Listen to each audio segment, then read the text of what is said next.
Good morning class 5 के बच्चों। आज मैं आप लोगों को हिंदी व्याकरण किताब से एक्सरसाइज 2 वर्ण विचार पढ़ा रहा हूँ। यह वर्ण विचार क्या है, क्योंकि इससे पहले मैंने इस किताब को पूरी तरह से पढ़ा दिया है, पूरा चैप्टर पढ़ा दिया है। अब इसका रिवीजन वर्क हो रहा है आगामी परीक्षा हेतु, ताकि पूरे किताब को आपके फिर से पढ़ाया जा सके। तो वर्ण विचार, यह वर्ण विचार क्या है? हम जो कुछ भी बोलते हैं तो वह एक साउंड है। उस साउंड को हमको लिखना होता है। लिखने के लिए हमको ज़रूरत होती है, किस चीज़ की ज़रूरत होती है? तो लिपि की ज़रूरत होती है।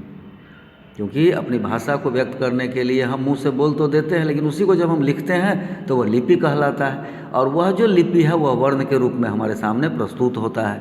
तो उस तरह से वर्ण क्या है? मुंह से निकलने वाली ध्वनि को वर्ण कहते हैं, या भाषा की सबसे छोटी इकाई को वर्ण कहते हैं, या वह अक्षर जिसको हम खंडित या टुकड़ा न कर सके उसको वर्ण कहते हैं।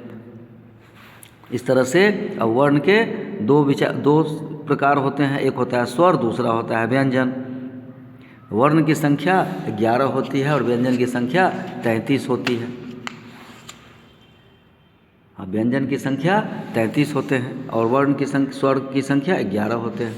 तो इसमें स्वर में है क्या कि यह स्वतंत्र होता है। इसको बोलने के लिए हमें किसी की मात्रा की ज़रूरत नहीं होती है, लेकिन व्यंजन के लिए हमें स्वर की ज़रूरत होती है।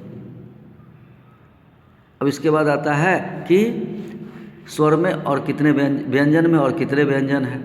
तो अन्य वर्ण में जैसे यहाँ देखिए अयोगवाह आ जाता है, ये तीनों अयोगवाह की श्रेणी में आते हैं। उसके बाद यहाँ देखिए तो ये आगत की श्रेणी में आते हैं, आगत जो आया हुआ हो कहीं से। उसके बाद आता है स्वर के भेद। तो हर स्वर के भेद में हर्ष है, दीर्घ है, प्लुत है, अनुस्वार है, अनुनासिक है, ये सभी हर स्वर की श्रेणी में आते हैं। अब इसके बाद देखिए तो मात्रा के रूप में इसका प्रयोग। मात्रा, जब स्वर के मात्रा होते हैं, स्वर को जब कहीं अलग स्वतंत्र लिखना होता है तो स्वर लिखते हैं, लेकिन जब किसी व्यंजन में इसका प्रयोग होता है तो स्वर की वह मात्रा बन जाती है। जैसे हमको पू लिखना है, जैसे हमको कु लिखना है, क्या लिखना है? कु लिखना है। तो कु लिखना है तो हर्षु की मात्रा कु, कुल को में देखिए हर्षु की मात्रा लग गया। यहाँ यह हर्षु है, यह हर्षु की मात्रा यहाँ लग गई। देखिए यहाँ यह मात्रा है। अब यहीं पर कहेगा कि कूल, कूप, कूदना, तो यहाँ दीर्घु की मात्रा लगेगी, क्योंकि साउंड यहाँ बढ़ जाता है। हर्ष और दीर्घ के लिए आपको बताया गया है कि हर्षों में कुछ समय, 1 पल का समय लगता है, दीर्घ में 2 पल का समय लगता है। तो हर्षों में क्या हो जाएगा? कु, और दीर्घ में क्या होगा? कु। इस तरह से आप किताब को देखिए। अब उसके बाद आते हैं हम व्यंजन में। तो व्यंजन कई प्रकार के होते हैं। एक होता है संयुक्त व्यंजन।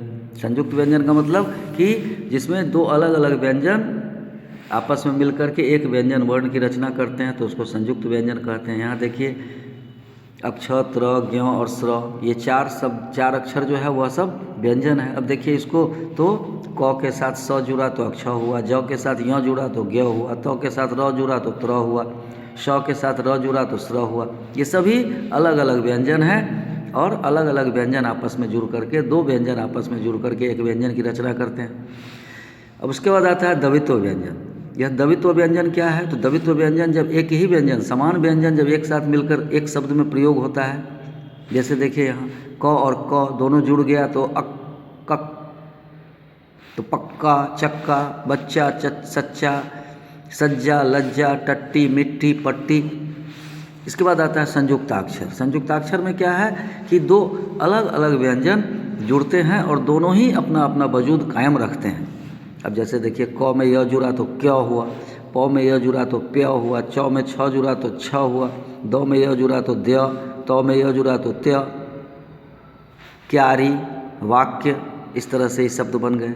अब उसके बाद है र के विभिन्न मात्रा। र की विभिन्न मात्रा क्या है? तो जब वह अक्षर के ऊपर लगता है तो रेफ कहलाता है, और अक्षर के नीचे लगता है तो पदेन कहलाता है। र के ऊपर जब लगता है तो इसका स्वर जो है र के पहले लगता है, और जब पदेन होता है तो स्वर इसका र के बाद लगता है। इस तरह से आप इसको जानिए। अब उसके बाद आते हैं इसके वर्ण विच्छेद पर। यह वर्ण विच्छेद क्या है? तो वर्ण विच्छेद का मतलब अभी मैंने बताया वर्ण का अलग अलग कर देना। अभी तक तो मैंने बताया वर्ण को जोड़ना, फिर आपको वर्ण अलग करना है, दैट मीन्स वर्ण विच्छेद। अब जैसे यहाँ देखिए मटका, तो म, ये स्वतंत्र तो नहीं है, चूँकि इसमें यह व्यंजन है, व्यंजन में स्वर लगे होते हैं। तो म में अ जुड़ा तो म हो गया। ट, यह भी व्यंजन है, तो ट में अ जुड़ा तो ट हो गया। अब का, तो का में मात्रा लगी हुई है, आ की मात्रा, तो का, तो मटका। इस तरह से आप इसको वर्ण विच्छेद में बनाएंगे। अब आइए तो देखिए इसके व्याकरण कार्य को, अभ्यास कार्य को। तो ये सारा अभ्यास कार्य आपको कराया जा चुका है। अब देखिए सारा अभ्यास कार्य आपको कराया जा चुका है। इसको आप लोग किताब से मिला करके बनाइए और याद कीजिए।